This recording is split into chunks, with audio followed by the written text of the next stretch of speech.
Morning. Well, I guess we started. That's the thing. Yes, good afternoon. Thank you for correcting me. But I'm still on West Coast time. Never mind.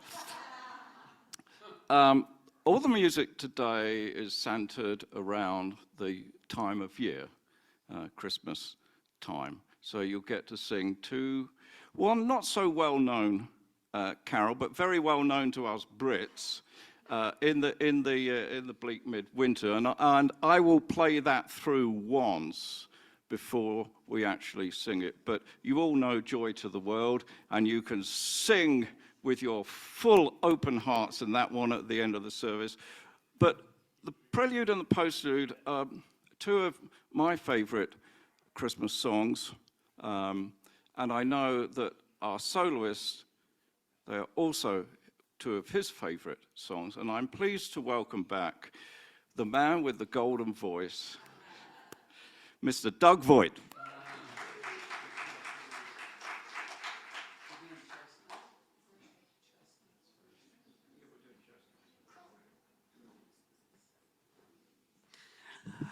This was my first Christmas song that I ever learned, Mel Torme, right? Oh, I love it so much. But if you feel compelled, you can certainly sing along because we all know this song. We all know this song. Okay, Michael.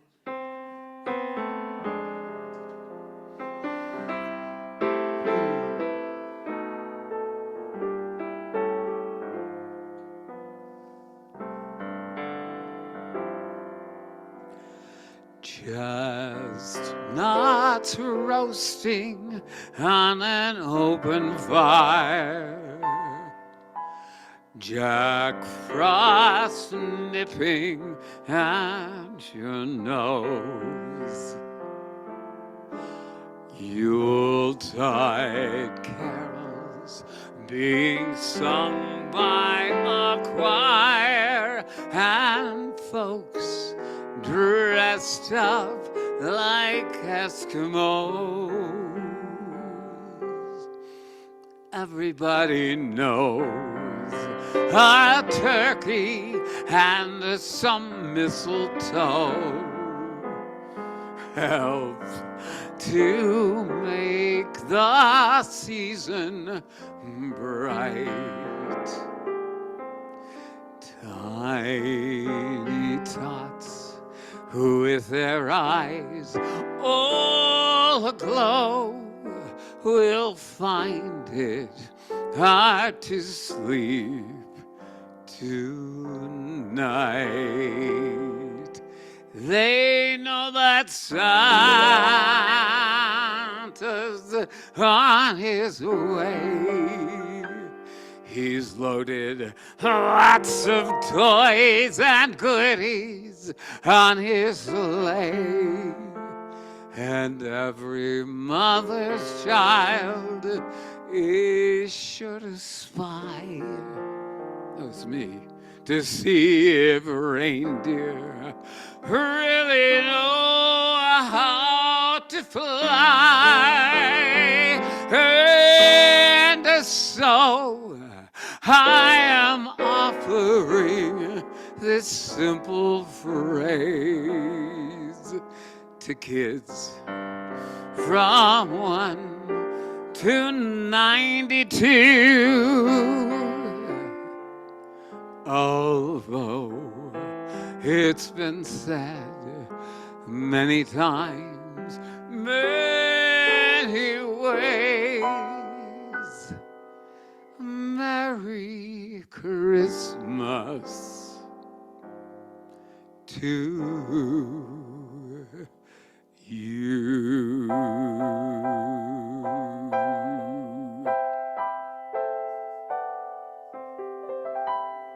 Merry Christmas.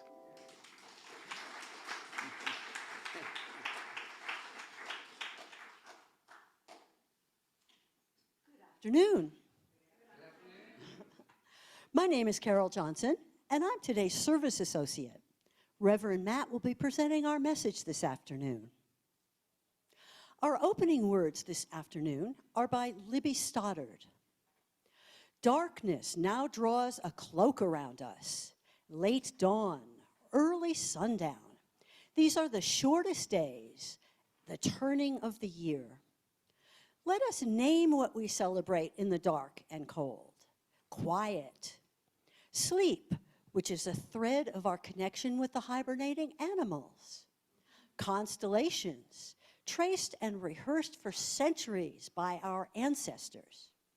Shelter from heat, the mirror glare of crops beneath the sun.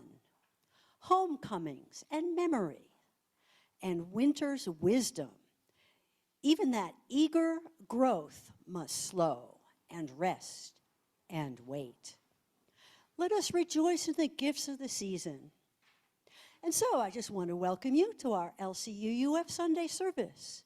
May you discover the truths that resonate with your spirit here. If you're new to us and would like to receive a newsletter and other emails, please talk to a member of our welcome team or write to us at info@lcuuf.org.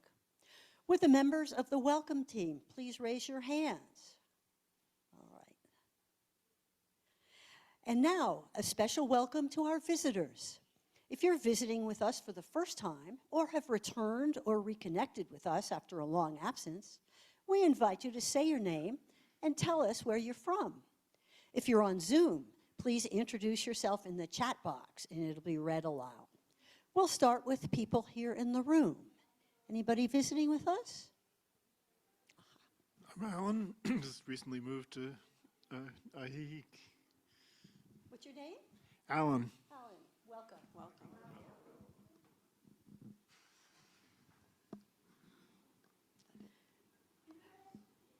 Do we have any visitors on Zoom this afternoon, Kate?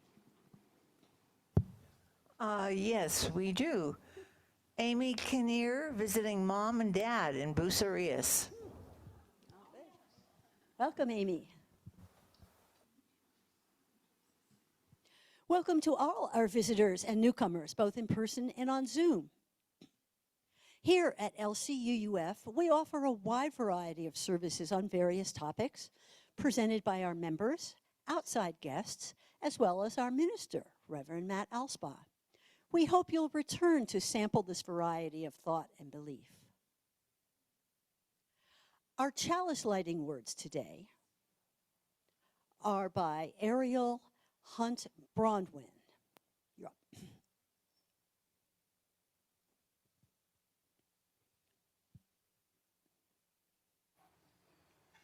I want a picture.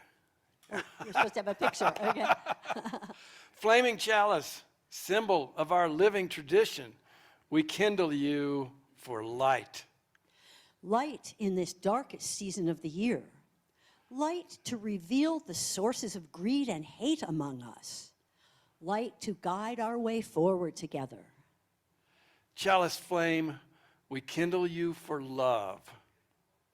Love to keep our hands and hearts warm in this wintry cold. Love to comfort us as our hearts break for the pain in the world. Love to bring us into community so that we may grow stronger together. Chalice flame, we kindle you for hope. Hope that the sun will shine again. Hope that one day soon peace will prevail. Hope that we may build the beloved community together. For light, love, and hope, we kindle our flame. Now, having lit our chalice, let us sing these words together. We kindle this night in celebration for the life that we share.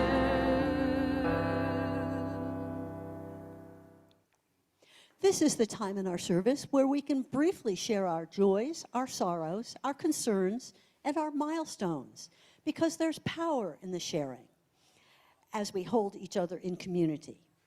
Just a sentence or two is enough. We'll start with the folks in the room to give those on Zoom a chance to type, both joys and sorrows into the chat to be read aloud by Kate.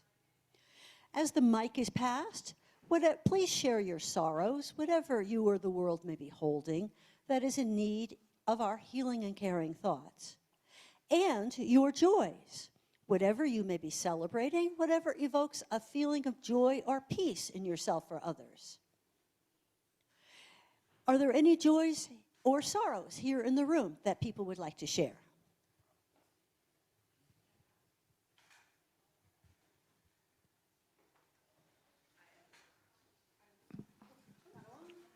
Is it on? Okay. I'm Devora, and I was supposed to be leaving for Guanajuato today, but because of some back issues, I'm staying here. So for the first time in 28 years, I'm having Christmas dinner with my mom.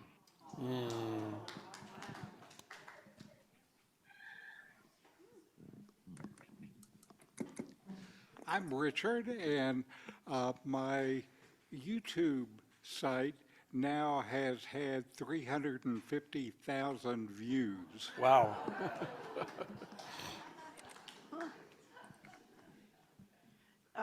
Hello, I'd like to talk about three people today. I spend a lot of time over at Casa Angel with a buddy of mine, Bill Oravan, who's actually having a pacemaker put in today. So one of that is to wish him that full survival. And the other reason is because of spending so much time there, I also got to know Mary Ellen Montgomery very well. And I spent a lot of time with her daughter as well, also communicating with her back and forth in Michigan, because I was there every day and I could give her messages. She was so touched by, her mother passed away last Sunday during service here. And she was so touched by the reach that everyone gave to her on Tuesday when we met up in Chapala, and also just people who came to her or talked to her. And she's having a hard time of it. And I just want to say, those of all who knew her, Mary Ellen, very well, I only got to know her in her last few months, but that Lorna was so touched by all the caring that was given here.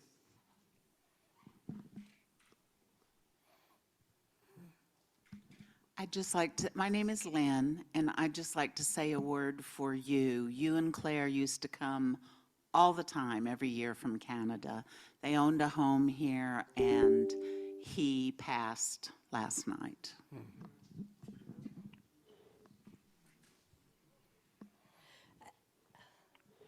As you're talking, remember that the camera is in the back, so if you could turn towards the back so you can be seen. Hi, I'm Paula, and I just want to thank Deb and Chris and Mark and Gloria and Trudy and Pamela and Mark.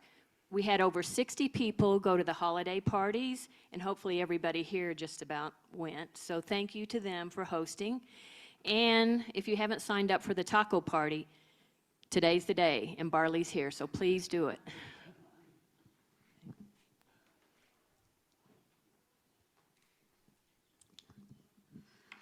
Good morning, I'm Marcia, and I'm just sharing my joy that my lovely daughter is here visiting us for a few days over Christmas, and she's going to be a nurse in March. Very excited for her.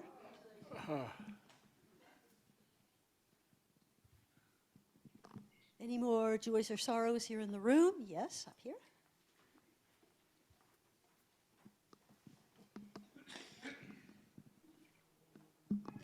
Y'all know me. The reason for my joy is this man. He's always, no, it's true. Michael, you all know him well. He is truly a joy to know, and his joy comes from his extraordinary talent, his embracing of our community with the orchestra, and had I not had the wonderful opportunity of meeting him, I would not get to know all of you. And so that's my joy. Thank you, Michael.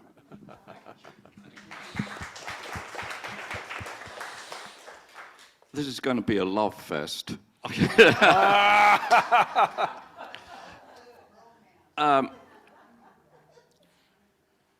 When the orchestra started, just over 6 years ago, there were 13 people in it, and I know I've told you this story before. One of them, we had one lone cellist, Jerry Mundell. I think at the time he was, well, he would have been 84. He'd been playing the cello all his life. He turned 90 about 3 weeks ago, and unfortunately he passed away 7 days ago from a very short illness. He was a lovely man. He cared for the orchestra, he cared for playing music, and he cared for bringing joy to everybody. His last concert was in October when we did the Dvorak New World Symphony. Well, because he was one of the original founding members of the orchestra, we are going to dedicate a concert to him. At the end of March, we've got planned a string concert. He loves string music, and so we're going to have a joyous celebration of his life in music at that concert. So I know you're up there, Jerry. We're still thinking of you. Anybody else, joys or sorrows here? Kate, are there any joys or sorrows to be shared on Zoom this afternoon? We have no joys or sorrows on Zoom today. And finally,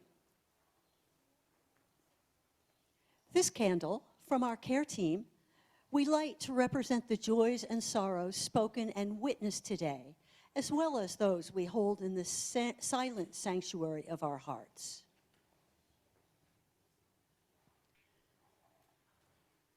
Let us share a moment of silence.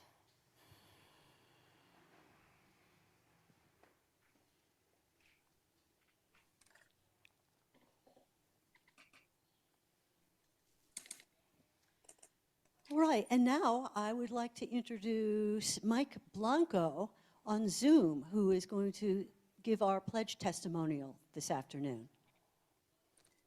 Thank you very much.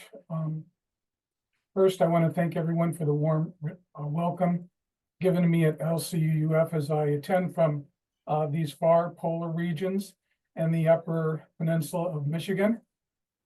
We definitely need all the warmth we can get this time of the year, and I'm envious for all the warmth you have down there.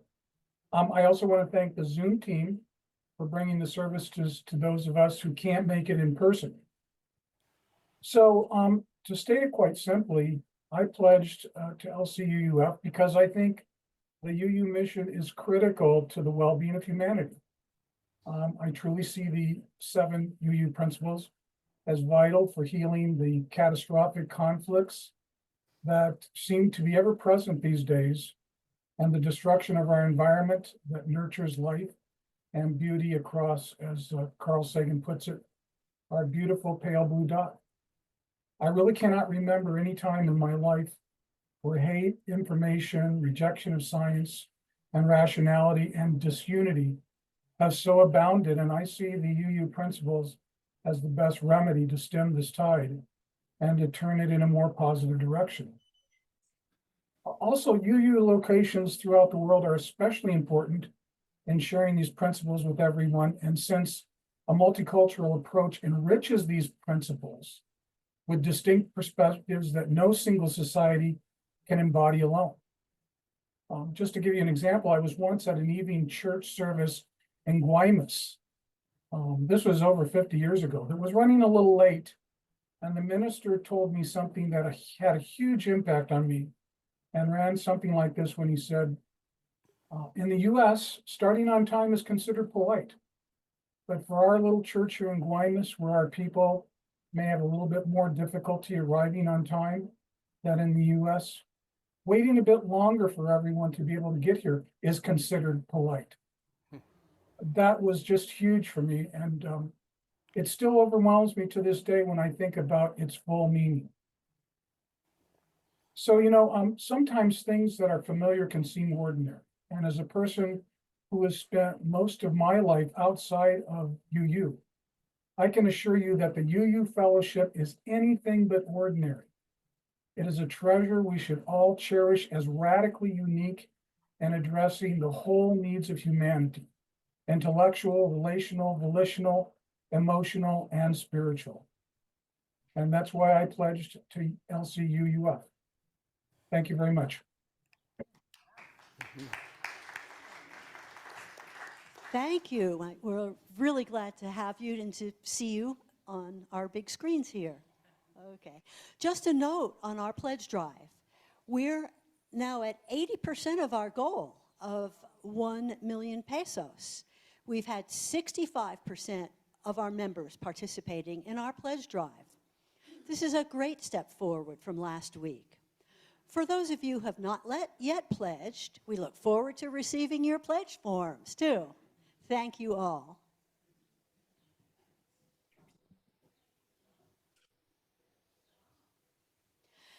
As we know, the work of our fellowship within these walls and beyond takes our time, treasure, and talents. Now is the time in our service for our offering. As we pass the baskets, if you're new here today or are struggling to hold things together, please let the basket pass you by.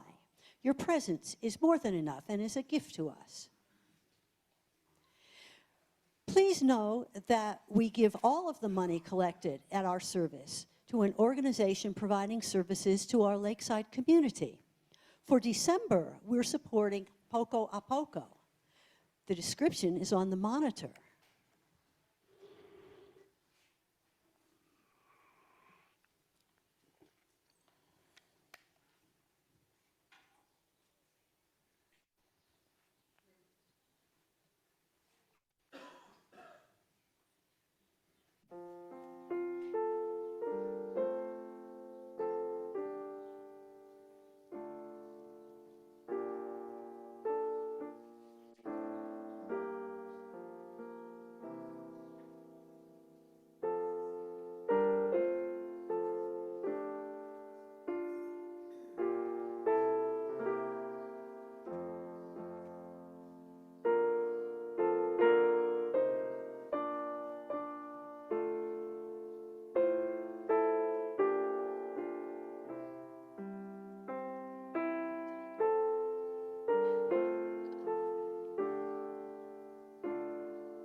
May our offering help us practice Unitarian Universalism within and beyond our congregation.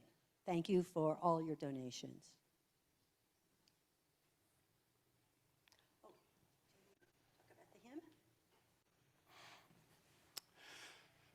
So our opening hymn this morning is morning. I can't stop doing it. Your afternoon, my morning. Our opening hymn this afternoon is In the Bleak Midwinter. Now, this hymn was written by the English poet Christina Rossetti in 1872. We Unitarian Universalists have changed some of the words. If that bothers you, please know that pretty much every denomination has changed the words in their own way as well. The tune is by Gustav Holst, who is best known for his orchestral suite, The Planets. So please rise in body or spirit and join in singing. Michael will play through the whole hymn completely before we begin singing. No sé, creo que no.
In the bleak midwinter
is Winter Solstice by Rebecca Parker, professor of theology and UU minister.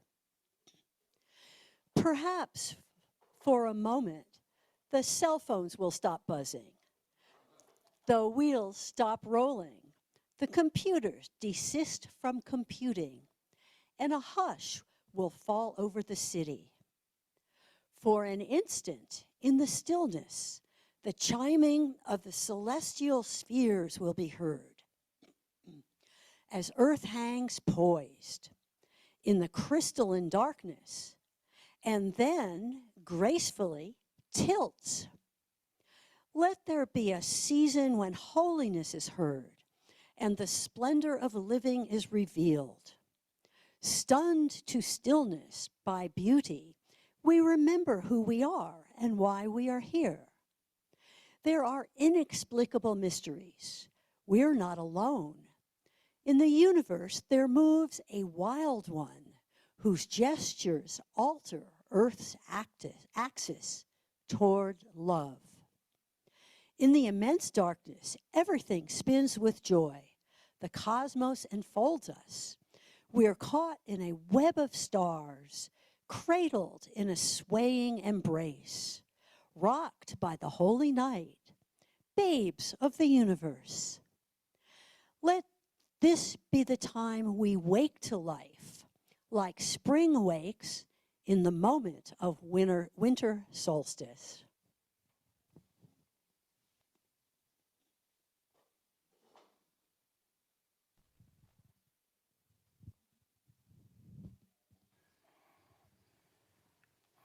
So I want to invite you into a time of meditation. This is a very simple breathing meditation from Thich Nhat Hanh, who some of you may know as a Zen Buddhist monk and teacher. And the meditation is very simple. Breathing in, I know I am breathing in. Breathing out, I know I am breathing out.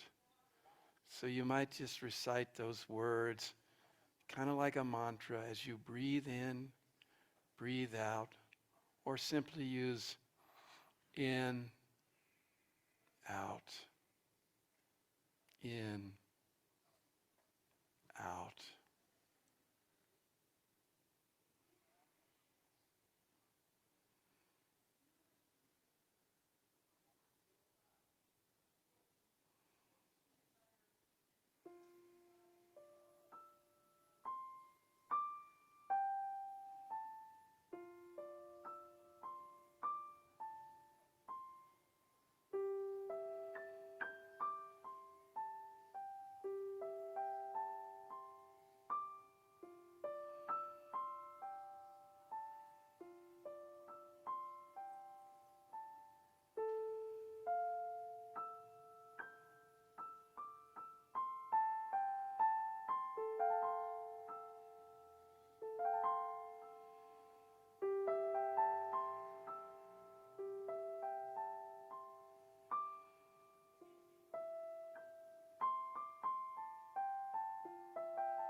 Oh yeah, kind of a good idea.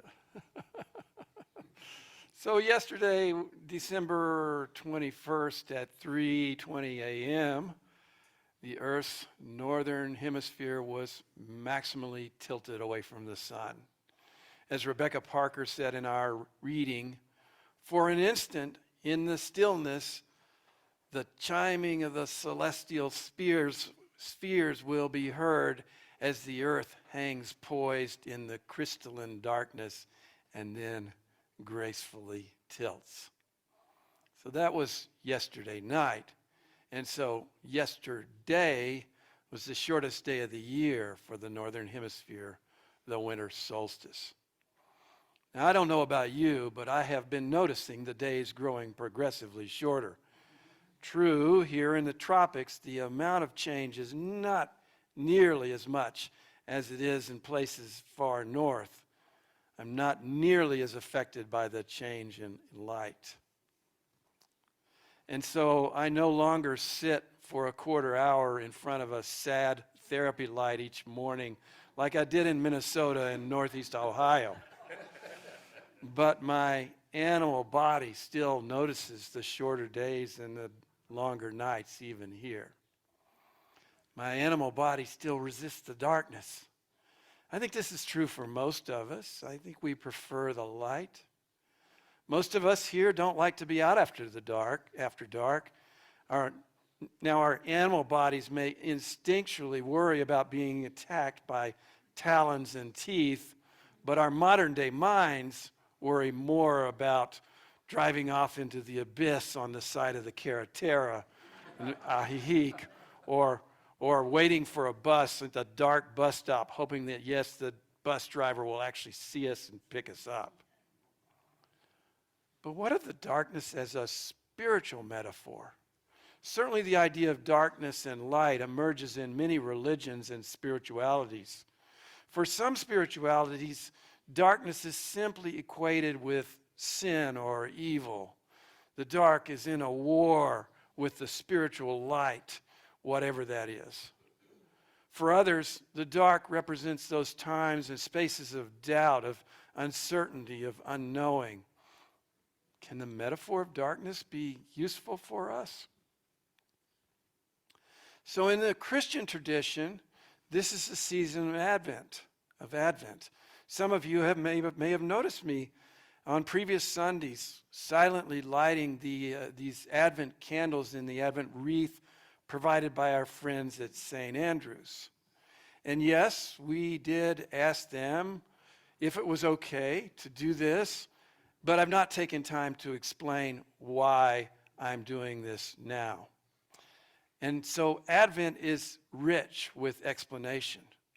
For some Christians, Advent is merely an opening act, a minor performance that fills the time before the big headline act, the baby Jesus, takes the stage. For certain other Christians, Advent is actually about preparation for the second coming of Jesus, the end times, when those Christians believe that they, and usually they alone, will be raptured away to some heavenly home. Neither of these reasons is why I light these candles. See, Advent is also about naming and uplifting values important to many Christians, values like love and hope, values like joy and peace, values important to us as well. We've included that kind of Advent in our holiday traditions at LCUUF in the past. And so I light the Advent candles for those values.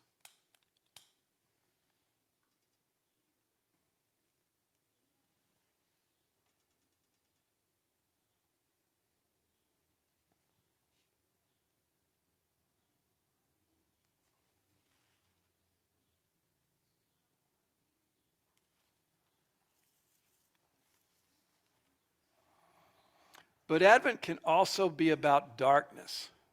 Advent can be about engaging with the dark, having the courage to approach things that we might normally avoid. Christian theologian Deborah Dean Murphy says, Advent is my kind of season.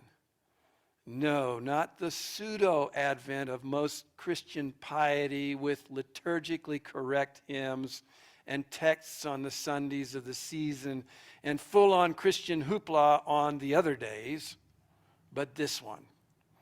In the ancient autumnal interval of darkness and foreboding, with its achy uncertainty blanketing landscapes both inner and outer. This Advent offers room for doubt and struggle. It grants permission to rest in rather than to resolve the tensions and paradoxes, the sometimes maddening contradictions that shaped the Christian life. End quote. So I think Murphy's words might be applied to all of us, whether or not we identify as Christian. In Advent, we contend with the reality that all is not right with the world. In Advent, we are encouraged to tussle with our doubts and questions. Of all the seasons in the Christian calendar, Advent should have a great appeal to us Unitarian Universalists, for it is a time of seeing things differently. Let's claim this time as you use to pause, to rest, to doubt, to struggle, and to hope. But of course, we can avoid such spiritual exploration, and many people do. For some people, doubt and struggle are just not on the playlist. In this last month, I've had several conversations with several people not part of this community, who seem to be dark avoidant spiritually. Some of these people went out of their way to assure me of their spiritual togetherness. They are doing all the right things, listening to their teachers, reading their scriptures, following their prescribed practices perfectly. Now, this might have just been their discomfort talking with some random religious professional. But in these conversations, folks got around to their certainty, to their absolute faith in their beliefs. My gentle probing revealed no doubt. They were clear. They had it together. A couple even wanted to convince me to take up their oh-so-right beliefs. So I did listen with compassion because I've been there. And I'm sure some of you have too. But my spirituality has evolved, I hope matured, and now I'm no longer so certain of my own beliefs. I have my doubts. I cherish those doubts. I know the darkness, and at times I embrace it. And while I listened to these folks with compassion, I wasn't moved. I wasn't going back. But it is not just the individual people who are so certain of their beliefs, but there are whole religious communities who can be like this. Episcopal priest and writer Barbara Brown Taylor talks of what she calls full solar churches, those that focus only on the sunny side of faith. In these churches, it's all about celebration, along with what Taylor calls a sure sense of God's presence, certainty of belief, divine guidance in all things, and reliable answers to prayers. But when doubt, uncertainty, and depression arises in our lives, these churches oftentimes have no place for us. We who have insufficient faith will find ourselves unwelcome. I know this is a familiar story to many of you, you refugees, you exiles from such churches. I've heard from some of you who oftentimes as teens or young adults raised curious questions in churches like these, and you received scorn rather than answers. And so you left. Such churches have no room for darkness, for doubt, for the night. But Taylor notes that darkness has always been a key part of most major religions. Taylor tells us, and I quote, "Many important things happen at night in the Bible. Jacob wrestles with an angel all night long. The Exodus from Egypt happens at night. God parts the Red Sea at night. Manna falls from heaven at night." End quote. And I would add, moreover, Jesus was born in the dark. Muhammad received the teachings of Islam while meditating in the darkness of a cave. And the Buddha steals away from his father's home at midnight, beginning his spiritual journey. Metaphorically, and more to the point, all religions with staying power confront the reality that we need the darkness, that life, both the material life and the spiritual life, is a cycle of light and dark. So we go through tough times.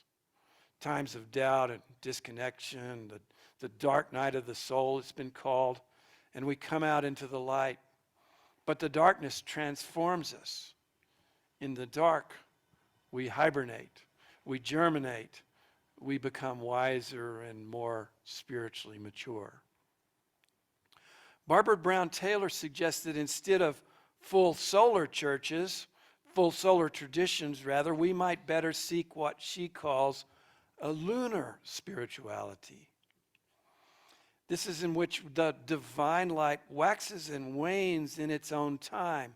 Indeed, in our spiritual life, there will be those new moon times of complete darkness, but we trust that the moon will return to fullness sometime later.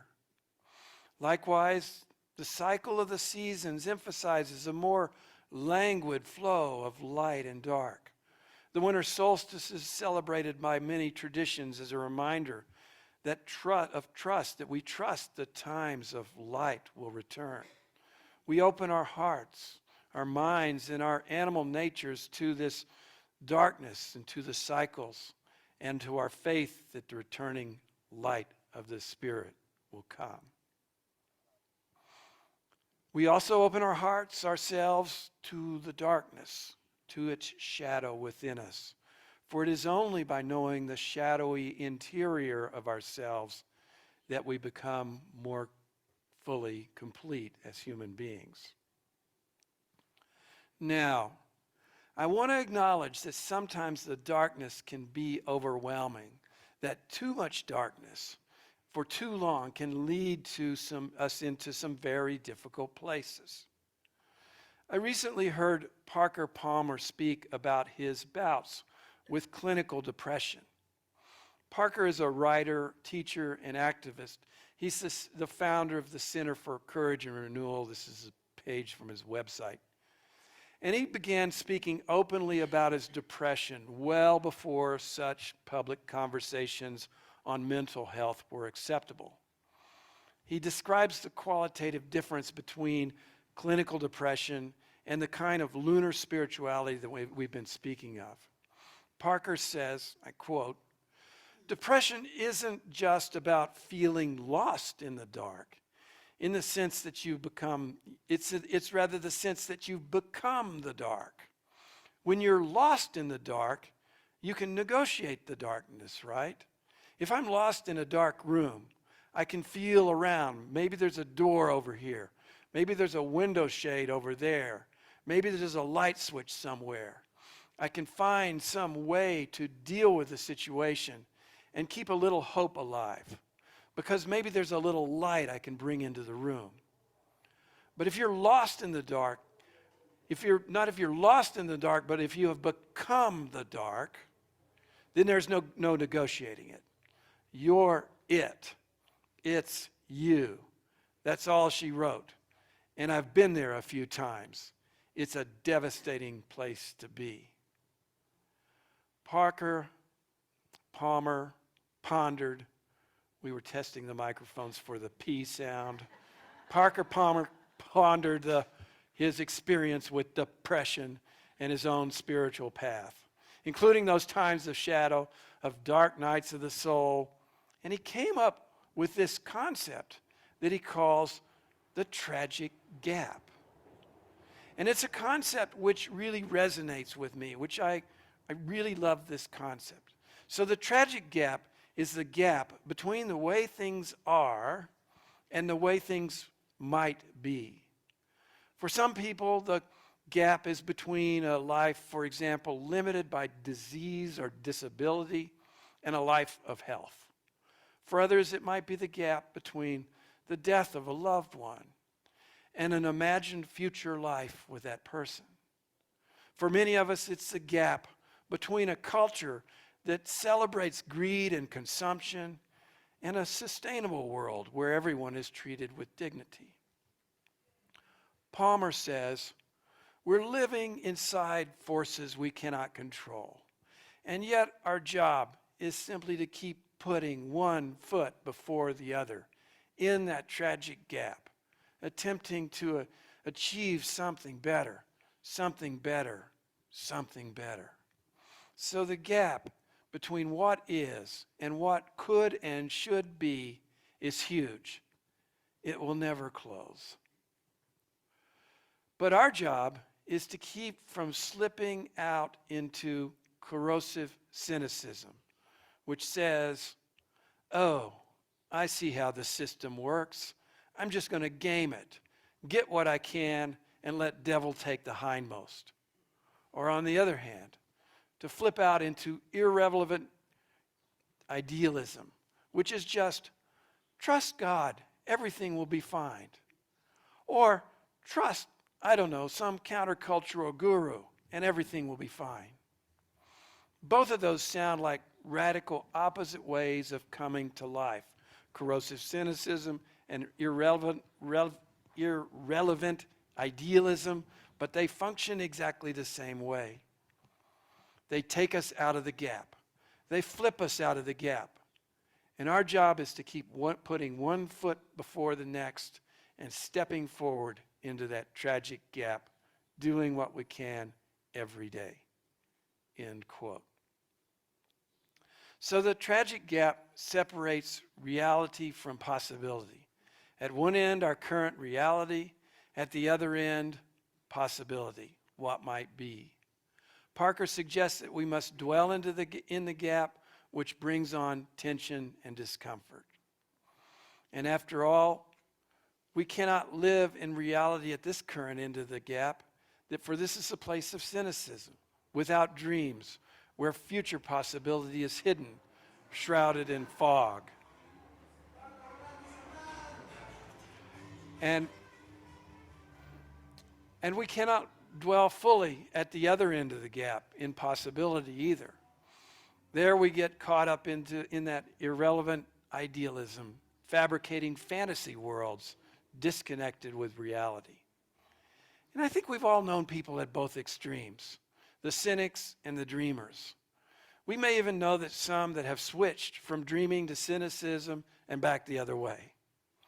Neither idealism or cynicism is a good way to go through life. Both the idealist and the cynic are numb, not dumb, but they're numb. They're anesthetized to life, to the world around them. And that can be a comfortable but superficial existence. It's not real living. So I think we require a certain amount of courage to dwell in the tragic gap. And I remind you that the word courage comes from the roots cor and edge, which mean together quality of heart. It takes courage, a big heart, to choose to move toward the pain and then pass through it, inviting the opening of that heart and the deepening of compassion. Now, this passage may not be possible for everyone in every situation, but I do think we should strive for it when we are faced with great sadness. With our hearts opened, we become changed. And I find such changed people to be a joy to be with, embodying a generous, wondrous spirit. Sometimes I think that when a congregation or a movement or even a society has its collective heart opened, it is changed as well. That congregation, that collective, is able to dwell in the darkness. It's able to absorb the ebb and flow that is the light. It too embodies a generous, wondrous spirit, full of courage, full of hope. Let us, both individually and as a community, seek that quality of heart that is courage, to dwell in that tragic gap, to live fully in a world that is both real and possible at the same time. As our reading suggested, in the immense darkness, everything spins with joy. So let us dwell joyfully in that darkness, glowing in the illumination of the lunar light. Blessed be, may it be so. So our closing hymn is Joy to the World. I mentioned earlier that we have a penchant for changing the words we sing, and it's most noticeable with Christmas carols. If you grew up with a version of Joy to the World from another tradition, it most likely included language about the second coming of Christ, who will come back to rule over the world as the king and sovereign over everyone. Now, this language is troublesome for us Unitarian Universalists for multiple reasons. Not only is that not our collective vision of the future, but ideas of domination and empire are hugely troublesome for us. So yeah, we changed the words. And I do think these are an improvement. So please rise in body or spirit and join us in singing.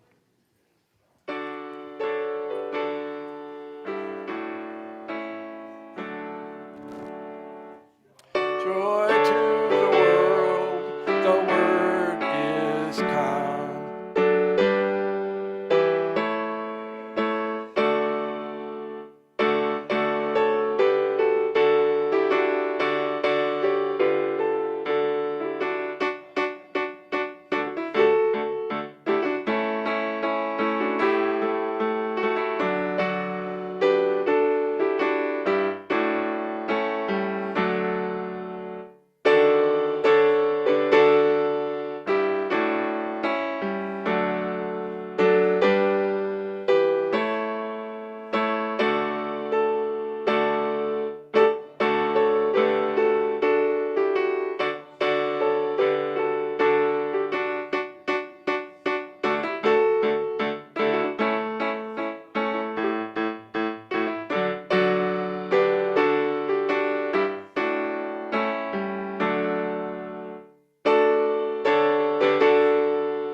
On this, the longest night of the year, we are warmed by the certain knowledge that tomorrow will welcome more light than today. As it has for eons, for billions of years, the coming of light brings life. May we be awed by the great miracles of light and life, and faithfully nurture the mystery and magic of wonder. May it be so.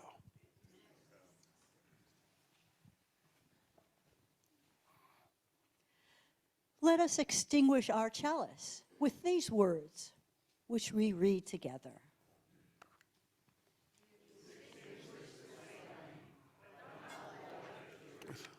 The warmth of community.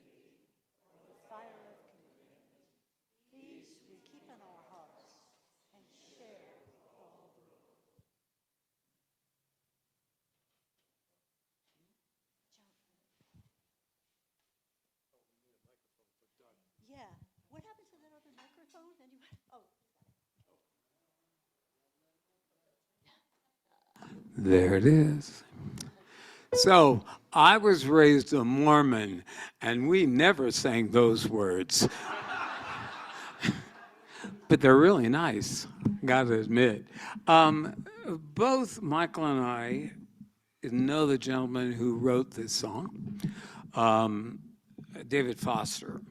And he won an Academy Award for Chariots of Fire. I mean, he's done so many marvelous things. And he is a really lovely man, David Foster. If you knew him 20 years ago, and he walked into that room, he would say, "Doug, it's so good to see you." The lyrics in this song that he wrote with Linda Anderson, is that right, Michael? Thompson Jim. really, I think, captures the nature of who this man is, because this time of the year is encumbering and is marvelous and is exciting, and it's so many things. But because I have a tendency, and Michael will tell you, I've made up the words to Silent Night, I will cheat a little bit because I think the lyrics are so marvelous. And again, this is David Foster. Let's see what I can make up, Michael.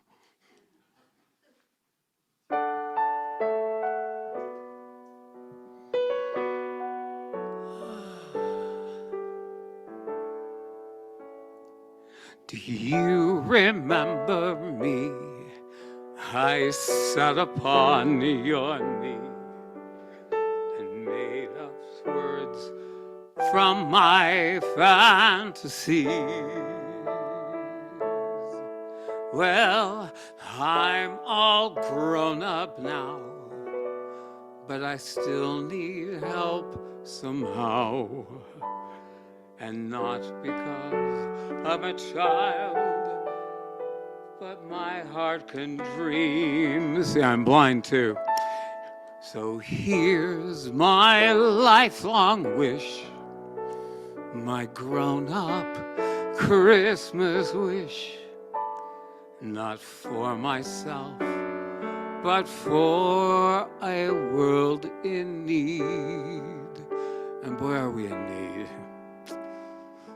No more lives torn apart, that wars would never start, and time would heal a heart, and everyone would have a friend, and right will always win.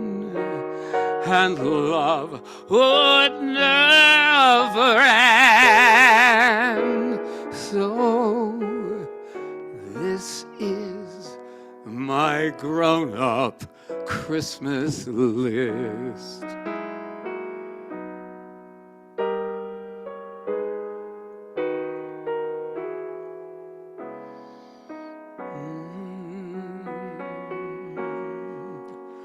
As children, we believe the grandest sight to see is something lovely wrapped beneath our tree.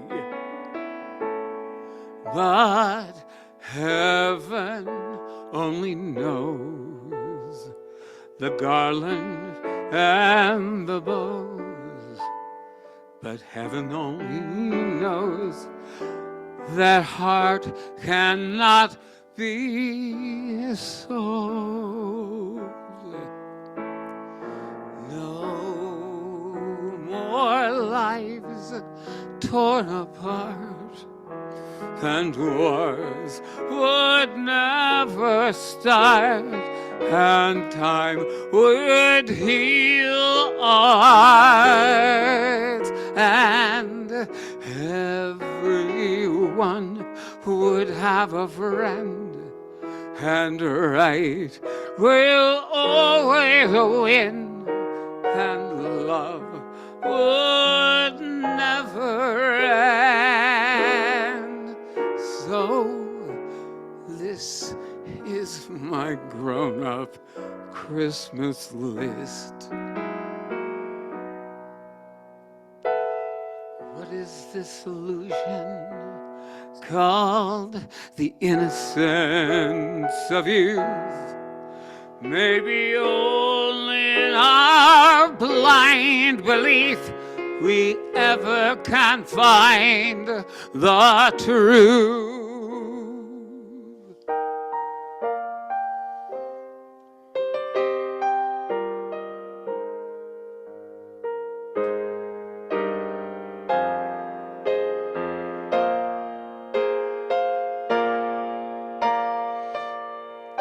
No more lies torn apart, that wars would never start, and time will heal our heart, and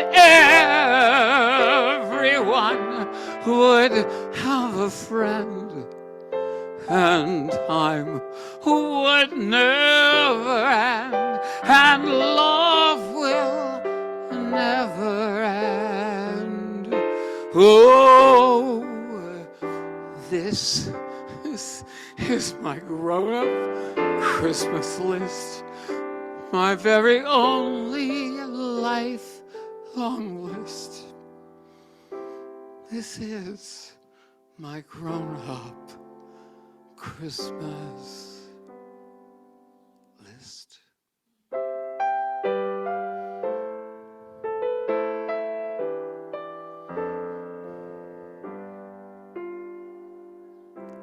Merry Christmas. Wow, what a wonderful Christmas gift. Thank you. Our worship is over. Our service begins. Go in peace and with a purpose. And Merry Christmas.